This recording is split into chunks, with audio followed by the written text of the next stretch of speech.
Shri Ganesh Gauri Shankar RV academy में आपका स्वागत है।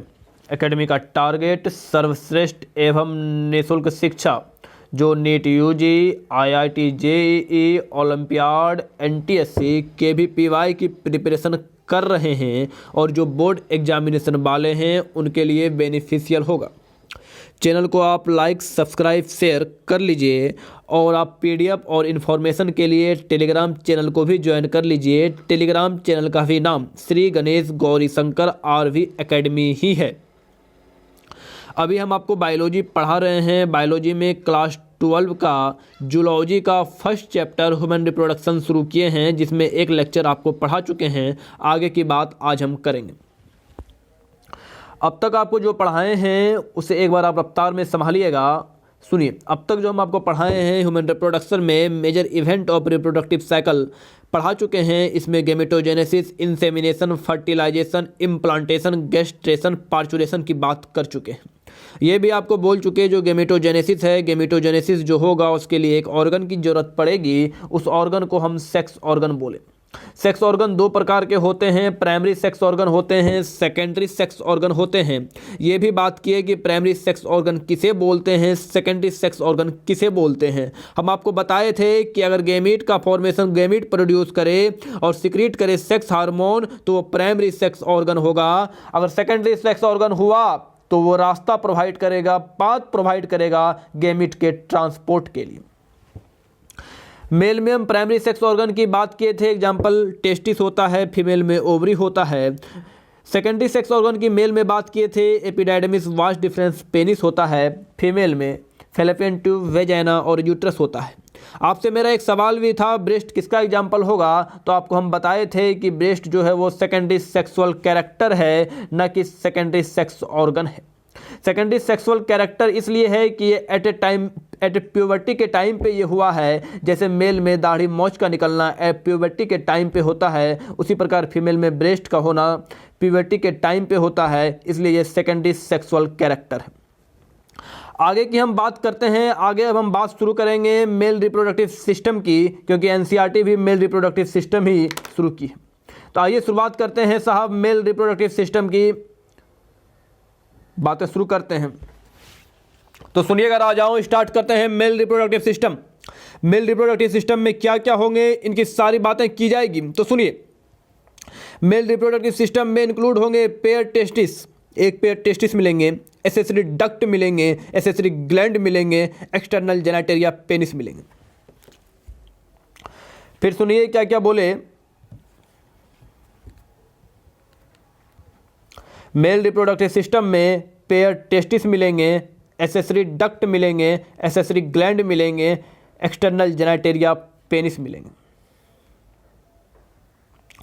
हमारा जो मेल रिप्रोडक्टिव सिस्टम है वो किस रीजन में मिलेगा, तो वो पेल्विक रीजन में मिलेगा साहब। कहाँ मिलेंगे, तो ये पेल्विक रीजन में मिलेंगे।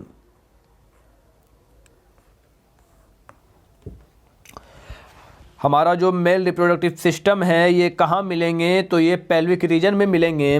तो सुनिए, चाहे मेल हो चाहे फीमेल हो, चाहे मेल हो चाहे फीमेल हो, चाहे हम टेस्टिस के बनने की बात करें या ओवरी के बनने की बात करें, चाहे मेल हो चाहे फीमेल हो, अगर हम मेल में टेस्टिस की बनने की बात करें और फीमेल में ओवरी की बनने की बात करें, तो ये कहाँ बनेंगे साहब, तो ये हमारे एब्डोमिनल कैविटी में ही बनेंगे। चाहे टेस्टिस हो चाहे ओवरी हो, इसका फॉर्मेशन तो एब्डोमिनल रीजन में ही होगा। फिर सुनिएगा क्या बोले, चाहे टेस्टिस हो चाहे ओवरी हो, इसका फॉर्मेशन तो एब्डोमिनल रीजन में ही होगा। मेल का जो टेस्टिस है वो टेस्टिस बनने के बाद एब्डोमिनल रीजन से नीचे एक स्किन फोल्ड, जिसे हम स्क्रोटम बोलते हैं, उसमें आ जाता है। मेल के टेस्टिस तो बने भैया एब्डोमिनल रीजन में, लेकिन टेस्टिस बनने के बाद एक स्किन का फोल्ड होता है स्क्रोटम, उसमें आ जाता है। लेकिन फीमेल में जो ओवरी बना वो ओवरी एब्डोमिनल रीजन में ही रह जाता है। तो आपसे मेरा ये सवाल है, ऐसा क्या हो गया जो टेस्टिस को एब्डोमिनल रीजन से बाहर करना पड़ गया और ओवरी को एब्डोमिनल रीजन में ही रखा गया? फिर सुनिएगा, मेरा सवाल है, ऐसा क्या हो गया कि टेस्टिस को बॉडी से बाहर स्क्रोटम में लाया गया और ओवरी को एब्डोमिनल रीजन में ही रखा गया, जबकि दोनों, चाहे टेस्टिस हो या ओवरी हो, दोनों तो बने एब्डोमिनल रीजन में ही थे? मेरा सवाल आप फिर से सुनिएगा, चाहे टेस्टिस हो चाहे ओवरी हो, दोनों बनेंगे कहाँ? तो दोनों एब्डोमिनल रीजन में बनेंगे। तो मेरा आपसे ये सवाल है कि ऐसा क्या हो गया जो टेस्टिस को बॉडी से बाहर स्क्रोटम में लाया गया और ओवरी को एब्डोमिनल रीजन में ही रखा गया? ऐसा भेदभाव क्यों? तो सुनिएगा साहब, इसका इसलिए ज़रूरत पड़ गया क्योंकि टेस्टिस में फॉर्मेशन होगा स्पर्म का, जिसे हम स्पर्मेटोजेनेसिस बोलेंगे। और स्पर्मेटोजेनेसिस के लिए हमारे बॉडी में जो टेम्परेचर है वो ज़्यादा टेम्परेचर है, हमको उससे कम टेम्परेचर चाहिए। स्पर्मेटोजेनेसिस के लिए मुझे अपने बॉडी में जो टेम्परेचर है, इंटरनल टेम्परेचर, उससे कम टेम्परेचर की ज़रूरत है। इसलिए मुझे टेस्टिस को बॉडी से बाहर, एब्डोमिनल कैविटी से बाहर निकाल करके स्क्रोटम में लाना पड़ा। तो सवाल ये उठता है कि कितना कम टेम्परेचर चाहिए मुझे स्पर्मेटोजेनेसिस के लिए बॉडी से, बॉडी के कंपेयर में मुझे कितना कम टेम्परेचर चाहिए स्पर्मेटोजेनेसिस के लिए? तो सुनिएगा, 2 से 2.5 डिग्री सेल्सियस, 2 से 2.5 डिग्री सेल्सियस मुझे कम टेम्परेचर चाहिए, लोअर टेम्परेचर चाहिए जो हमारा बॉडी टेम्परेचर है उससे। क्यों चाहिए? क्योंकि मुझे स्पर्मेटोजेनेसिस कराना है। स्पर्मेटोजेनेसिस क्या होता है? मुझे स्पर्म बनाना है और स्पर्म तो टेस्टिस में ही बनेगा, इसलिए मुझे टेस्टिस को बॉडी से बाहर निकाल करके स्क्रोटम में लाना पड़ा। दूसरा सवाल ये उठता है कि अगर हम टेस्टिस को स्क्रोटम में नहीं लाते और एब्डोमिनल कैविटी में ही रख देते तो क्या हो जाता? तो सुनिएगा साहब, स्पर्मेटोजेनेसिस नहीं होता, स्पर्म नहीं बनता, मेल स्ट्राइल हो जाता। सवाल मेरा फिर से सुनिएगा, हम आपसे ये पूछे कि टेस्टिस को अगर हम स्क्रोटम में नहीं लाते और एब्डोमिनल कैविटी में ही रख देते तो क्या हो जाता? अगर आप टेस्टिस को एब्डोमिनल कैविटी में रख देते तो टेस्टिस में स्पर्मेटोजेनेसिस नहीं होता, मतलब स्पर्म नहीं बनता। अगर स्पर्म नहीं बनता तो वो मेल स्ट्राइल हो जाता। इसलिए मुझे टेस्टिस को एब्डोमिनल कैविटी से बाहर स्क्रोटम में लाना पड़ा। क्यों लाना पड़ा? क्योंकि मुझे बॉडी से 2 से 2.5 डिग्री सेल्सियस कम टेम्परेचर चाहिए। किस लिए चाहिए? क्योंकि मुझे स्पर्मेटोजेनेसिस कराना है, स्पर्म बनाना है ताकि मेल फर्टाइल बने।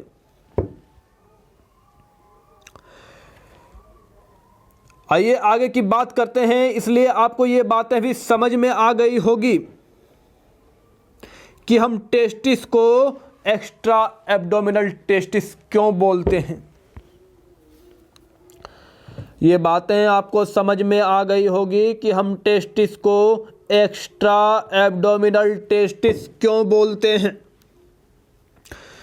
तो सवाल ये उठता है, क्या सभी में एक्स्ट्रा एब्डोमिनल टेस्टिस होता है? तो सवाल फिर ये उठता है, क्या सभी में एक्स्ट्रा एब्डोमिनल टेस्टिस होता है? तो इसका जवाब है नहीं।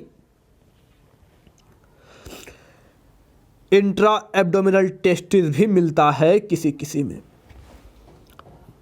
इंट्रा एब्डोमिनल टेस्टिस भी मिलता है किसी किसी में। तो फिर आपके मन में सवाल ये उठेगा जिनमें इंट्रा एब्डोमिनल टेस्टिस मिलता है तो उसमें स्पर्मेटोजेनेसिस कैसे होता है, फिर स्पर्म कैसे बनता है, फिर वो फर्टाइल कैसे बनता है। फिर आपके मन में ये सवाल उठेगा कि जिनके अंदर इंट्रा एब्डोमिनल टेस्टिस मिलता है उसमें स्पर्मेटोजेनेसिस कैसे होता है, उसके अंदर स्पर्म का फॉर्मेशन कैसे होता है और वो फर्टाइल कैसे होता है। तो जिनके अंदर इंट्रा एब्डोमिनल टेस्टिस मिलता है उनको उतना सूटेबल टेम्परेचर मिल जाता है जिसमें वो स्पर्मेटोजेनेसिस कर सके। उसके बॉडी के अंदर उतना उसे सूटेबल टेम्परेचर मिल जाता है कि वो स्पर्मेटोजेनेसिस कर सके, वो स्पर्म बना सके और वो फर्टाइल हो सके। तो इंट्रा एब्डोमिनल टेस्टिस किसमें मिलते हैं साहब? इसके कुछ एग्जांपल हैं, जैसे वेल में मिलेंगे, एलिफेंट में मिलेंगे। इंट्रा एब्डोमिनल टेस्टिस किसमें मिलेंगे? वेल में मिलेंगे, एलिफेंट में मिलेंगे। आइएगा साहब, हम आपको पढ़ा रहे थे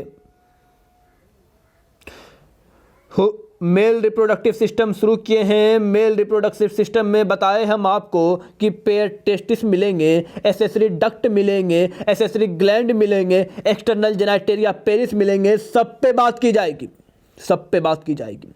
हमारा जो मेल रिप्रोडक्टिव सिस्टम है वो किस रीजन में मिलेंगे? तो वो पेल्विक रीजन में मिलेंगे। फिर आपसे मेरा ये सवाल था, चाहे टेस्टिस हो चाहे ओवरी हो, दोनों के दोनों एब्डोमिनल रीजन में बनते हैं। फिर टेस्टिस को लाकर के स्क्रोटम में क्यों फेंका जाता है और ओवरी को एब्डोमिनल कैविटी में ही क्यों रखा जाता है? ये भेदभाव क्यों? तो आपको हम इसका रीजन बताए क्योंकि टेस्टिस को स्क्रोटम में इसलिए लाया जाता है क्योंकि मुझे स्पर्मेटोजेनेसिस कराना है, मुझे स्पर्म बनाना है, मुझे मेल को फर्टाइल बनाना है।